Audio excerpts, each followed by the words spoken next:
I hate you. I don't know why, but I just do. And I want you to know. Now, please, what I want you to do for me is to share with me what is it that someone has said to you that never left your mind. Let me introduce you. Hey. Oh, hi, it's your first time here. My name is Adenike or Olori Esho. On this channel, I create amazing content. So if you're interested in any of those, please subscribe to the channel, thumbs up this video, check out my other videos, and let me know down below in the comment section that you are a new subscriber. All right? Thank you. Okay, so today is going to be a story time. I know you guys enjoy my story time. So I was like, I haven't told a story in a minute. Why don't I tell a story again? So I'm going to be telling you a story of an incident that happened so many years ago. It happened when I was in SS3 in secondary school. And let me tell you why or how I remembered this story, because it's not like I've been keeping it in my head all this while. So what happened was that I was on TikTok. I'm on TikTok, by the way. I didn't get, Adebayo.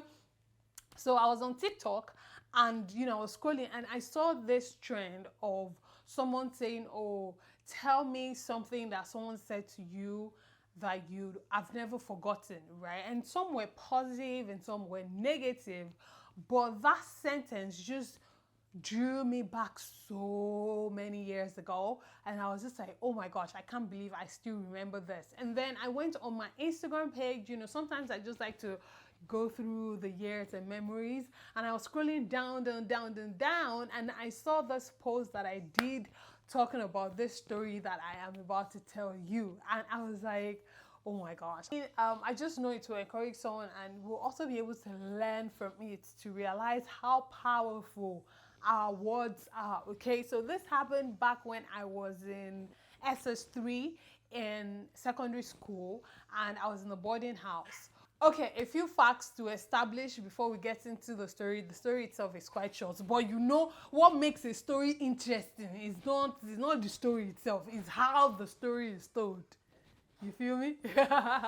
Okay, so fact one. I've done a story time before. Oh no, I think it was a video where I was talking about self-esteem, and I talked about how I struggled hard with self-esteem whilst growing up and, throughout my secondary school days and all of that. I talked about how I didn't feel like I was pretty, all those. Yeah, I have a video on that on the channel.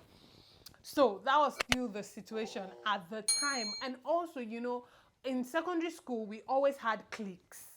There were always, I was in arts class, typically, as at the time, I don't know what the situation is like now these days in secondary school. But typically, if you're in science class, okay, which is typically A and B, you're deemed to be much more brilliant than other people that might be in C, D, E, and F. Even C, D, and F, who were commercial students, were deemed to be still much more brilliant than art students, okay, who were in E and F. So if you were in F class, you were deemed to be, oh, you were slow, you were dumb, you weren't particularly smart, and all those stupid, myopic things, that we thought or that were imbibed in us at the time, okay? So I was in art class and there were cliques. Like I said, I had my friends or people I could call friends, people I felt like we clicked and we connected and, we had a solid friendship going. But at the same time, when you're even out of your friends, you're not preferred. And I think I've talked about this before, where out of maybe you have 4 friends and before they pick people, you're always number 4. There are people who pick someone to do something, they'll pick everybody, you're number 4. So I always kind of felt like that, and then in my clique of friends, we were singers at the time. We were in the choir, we used to sing a lot, but my friends were considered to be better singers than I was. One of my friends in particular at the time was a whole lot more popular with people and everybody wanted to be friends with her, and she was friends with some of the much more popular people, and she was also, they would want to sing or whatever, they would invite her, and I would typically be a plus one or something like that, but that just kind of went on, that was the life. But I wasn't bitter, I wasn't sad, I was just, maybe I was still working on my self-esteem and quite insecure, but that did not affect our friendship or relationship in any way. It was just, we were children, we were kids, we were growing up, and that was just my reality at the time. So what happened was, there was this girl who was a very good singer. She was she had this voice, I mean, everybody liked her. She was in science class, so she was popular, and she was friends with one of my best friends, or should I just say my best friend at the time. She was friends with my best friend.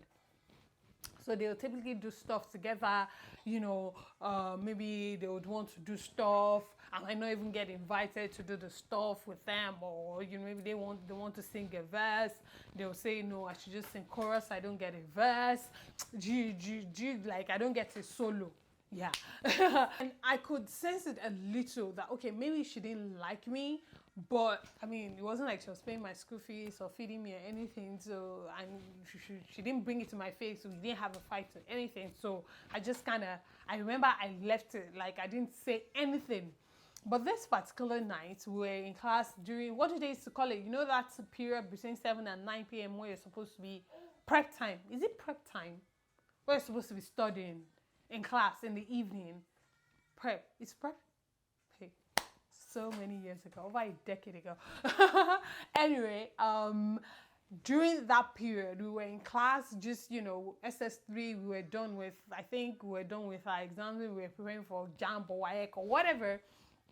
And so we're just chilling in class, and this girl walks in and hands me a paper. This girl that I said she's popular, she sings and whatever, and she hands me this paper and walked off. So I sat down, I opened the paper, and on the paper, now I can't remember word for word, but it was something along the lines of, I hate you, I don't know why, but I just do, and I want you to know.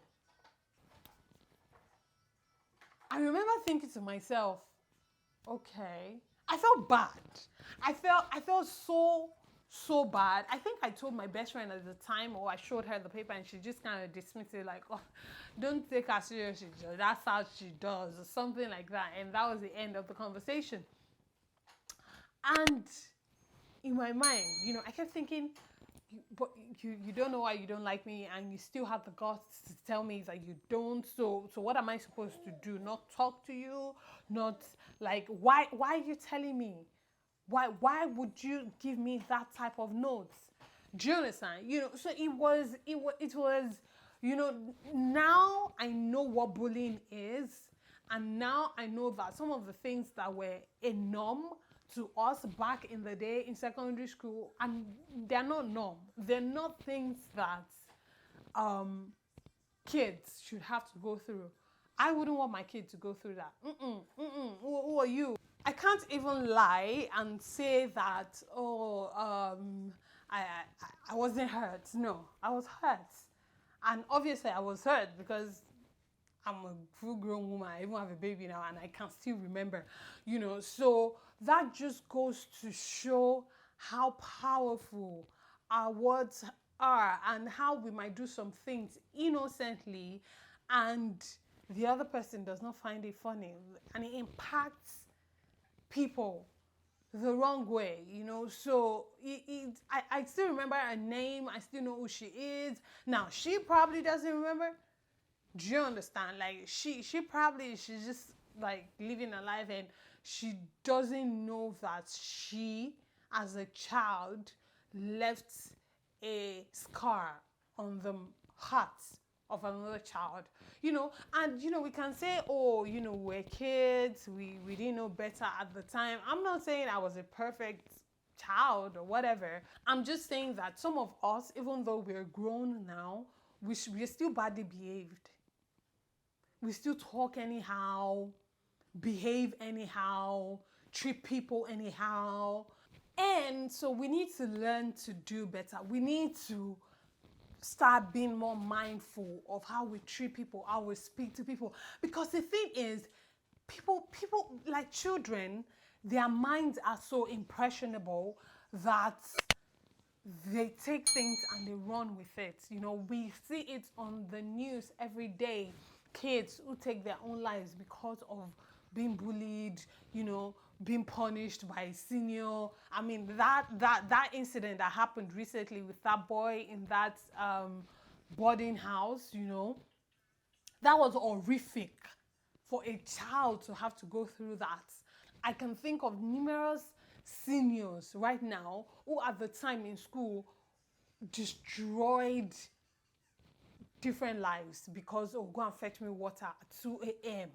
Or I can, it's just, and that person's life is completely changed just because of stupid decisions, just because of the need to prove that I am better than you, we are not on the same level, who do you think you are, and all those nonsense behaviors that people have. So, you know, I remember that incident and I was just like, hi, now wow. Person don't sit in. It is what it is. It's part of the things, I guess, that has made me grown into the woman that I am today. And, you know, I know now how to train my child and how to raise my child so that my child is kind to people. I'm not saying you have to go around liking everybody, but you know, if they are not in your business, then don't be in their business. Leave people alone. Like the saying goes, if you don't have anything good to say, then don't say anything at all. Just keep it going, and that's okay. Okay? Now, please, what I want you to do for me is to share with me what is it that someone has said to you that never left your mind. There's another one I remember, and you know, I'm just so cool with the person that I don't want to say it because I cringe when I remember what the person said to me. Like I was like, I can't believe she said that to me. But we're cool and it's okay, and I know that she didn't mean it, so you know, that's fine. So I'm not even going to repeat it because I don't want to, you know, stir unnecessary waters and all of that. But I want you to share with me what your own experiences are. What are those things that people, be it positive or negative, you know, what are those things that people have said to you, or maybe someone has said to you that just never left your mind? Okay, please tell me down below in the comment section. All right, thank you so much for watching. I love you so much. I can't wait to see you again very, very soon. Please subscribe to the channel, thumbs up the video as well. I'll see you again very, very soon. I pray God blesses you, your homes, your marriages, your relationships. Most importantly, I pray God blesses you. Remain in God and God bless you. Mwah. Bye.